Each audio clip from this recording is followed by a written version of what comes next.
Hello, everyone. Welcome to my YouTube channel. If this is your first time here, welcome. My name is Adrielle. I am currently narrating a story of my life entitled An Unlikely Story. Last episode, I talked about the month of June and how God revealed my husband to me. Now, this episode, I am going to talk about the month of July and everything that happened. So, here it goes. Month of July, July 2018. So, y'all, last month when God revealed my husband to me, I was just thinking to myself, this is very random and weird, but ever since June 13, I never stopped thinking about him. I thought about him every single day. And not only was I thinking about him, I was also, checking on him because if this man's going to be my husband, I have to know stuff about him. So I was just doing a bunch of research of stuff I can find about him on the internet. And yeah, July 13 comes, I get a contact from the rec center at Georgia State, and that was where Melissa was working at. And they said that, hey, they're gonna move my application to the hiring manager and see what they can do, blah blah blah blah. So I'm thinking, hey, okay, I can get a job at the rec center and they can pay for my tuition. I can get a stipend, so that should be good. Also, sometime in the month of July, I was denied the financial aid appeal. They said that my situation, I didn't really have any situation to go off of or something like that. Yeah, basically they just couldn't approve my financial aid. So now I'm like, okay, I gotta find money elsewhere, and I'm like, hey, this rec center job has to come through because how am I gonna pay for fall 2018? So during my stay at home, I remember telling myself, since I'm not taking summer classes and I'm in New Jersey, maybe I should look into Chris Brown tickets because I really want to see Chris Brown. So, according to the tour schedule, he was coming to perform at the Prudential Center in Newark, New Jersey, July 15th. That also happens to be my older brother's birthday. I said, you know what? I'm gonna ask my brother if he wants to come and see Chris Brown with me. I asked him, he says no. So I said, man, I really want to go and see Chris Brown, but I don't want to see him by myself. So I remember asking my friend in New Jersey, like, hey, I don't know, do you want to see Chris Brown? And she was like, sure. So I got tickets, y'all. I got tickets to see Chris Brown. July 15th, me and my friend, we go to the Prudential Center and we see Chris Brown in concert. And I just thought to myself, like, wow. The year before, I was contemplating going to see Chris Brown versus going to the retreat. I chose the retreat, and a year after, Chris Brown is in concert again, you know?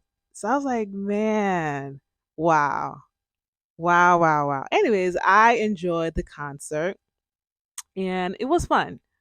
So, yeah, July 20th, me and my mom and my two brothers, we appear in court for our court hearing.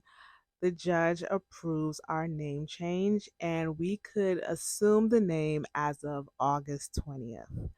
Now, in the state of New Jersey, after you're giving an approval, a name change approval, and you're ordered to go by this new name a month after, which in our case was August 20th, we had 90 days to change our license at the DMV. If we did not do that, we would have to start all over again. So for me, I started the semester August 17. And since I'm assuming the new name as of August 20th, I would have to fly back to New Jersey and go to the DMV and go to Social Security. So we planned that August 23rd, which was on a Wednesday, I would fly back to New Jersey for Thursday and do whatever I need to do Thursday, Friday, come back to Atlanta Sunday. July 21st was my father's 60th birthday.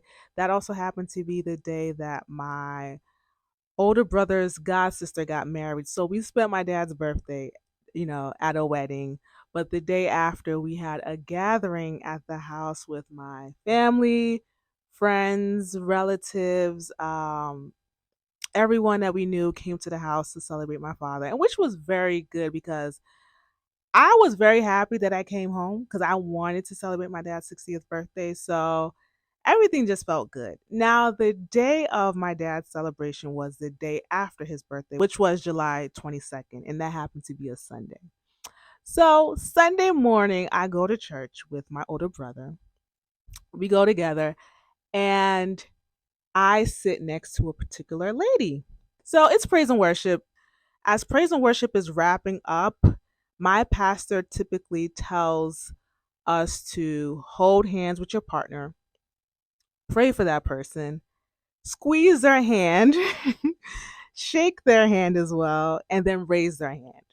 And then we would all just clap afterwards. So this lady who was sitting next to me, she was, holding my hand, praying for me, squeezing my hand, shaking my hand. But when she was shaking my hand, she just kept on shaking my hand. Everybody else had released everyone else's hand, but she just kept on shaking my hand. I'm like, okay, lady, you can let go of my hand now. But she just kept on shaking. I'm like, yo, what's going on? She turns to me and says this. This is what she says to me. She says, you have an anointing over your life. You are going to help people that are going through adversity. And she was like, but I believe you already know that. Now, I wouldn't say I knew that 100%, but I knew that God had a calling over my life and it entailed me helping people. How I was going to help people, I I didn't know. But I knew God had a calling over my life, which was to help people. So when she said that I was going to help people that were going to go through adversity, I received the message because I'm someone who I really want I really want to encourage people. Like I really want to inspire people, encourage people. I want the best for them. I want the best to come out of them. So when she said that, that was something that made me feel good. It was like, wow, to help people go through adversity, yeah. Like I would want that. And so she says, "Hey, take my card." So I take her card and she sells products and she said, she's going to give me a call during the week. So I get back home, we celebrate my dad's birthday, and yeah. Days later, I'm still in New Jersey. I am flying back on the 27th. But right before I fly back, I have a conversation with the lady at church who said I had an anointing over my life. So she's talking to me and she's talking to me about her products. I should come to visit her, that she lives in the area. And then I ask her, I'm like, hey, do you have a dog? Because if anyone knows me, they know I do not like dogs. Now, it's not really that I don't like them, I'm afraid of them. So I don't mess with dogs. I don't go to people's houses that have dogs. If I know you have a dog, I'm not coming. So I asked her, I'm like, hey, do you have a dog? And then she says, no, I have a cat. I was like, oh, I don't even like cats either. She was like, you don't like dogs? I'm like, no, I'm not really an animal person. And then she says, who knows, you may marry someone who's a dog lover. Now, here's the thing about that. According to my research of Brandon, he loves dogs. Not only does he love dogs, his family has a dog. So once she said that, I was like, ooh, is this God's way of confirming that Brandon is my spouse? Listen, I'm going to need more confirmations, okay? I'm going to need more confirmations. But when she said that, I just immediately thought about Brandon. So July 27th, I fly back to Atlanta. And when I'm flying back, I'm thinking to myself, man, I got to move out of Brownstone. And I was scheduled to move out July 31st and then move to Melissa's spot. Now, Melissa's spot is also on campus, but it's like at the far end of the campus. It's not really in the center like Brownstone. So it's like a 10-minute walk from Brownstone. So that's how it is. And I'm just thinking to myself, how am I going to take my things to Melissa's spot because my car is still not in Atlanta. Over the summer, I was telling my parents, y'all need to send my car. Like, please, y'all just send my car. Okay. So, yeah, my car is still not in Atlanta. I don't know how I'm going to, pack all my stuff and go to Melissa's spot. And at the same time, Jess has packed out her things and left. She's no longer staying in Brownstone. So it's just me in the apartment. July 28th, I finished packing. And the only reason why I was able to finish is because I started packing during those 12 days I was in Atlanta. So I finished packing July 28th. And now it's like, okay, how am I going to take my things to Melissa's spot? I try to get a car rental. That didn't work out. But, anyways, I reach out to Melissa. Melissa says that she is going to help me. I'm like, okay, cool. And that was on July 29th, that she's going to help me move out. July 30th. Now, I have one more day left in Brownstone. So I'm doing whatever finishing touches, which is, taping all my boxes, doing all of that. So I run out of tape. And I was like, man, I don't have tape. Let me walk to Walgreens. That's downtown. I walk to Walgreens, go into the store and buy tape. Come back out. As I come back out, I see someone that I notice. It's like, isn't this not Monica? When I was working at Paris in 2015, I would always see this girl walking past. My mom introduces me to Monica. And I say to her, I'm like, do you work at Paris? She says, yeah. Like, I've always been getting this vibe from her that she's not feeling me. Y'all, it was Monica. So I said, hey, Monica.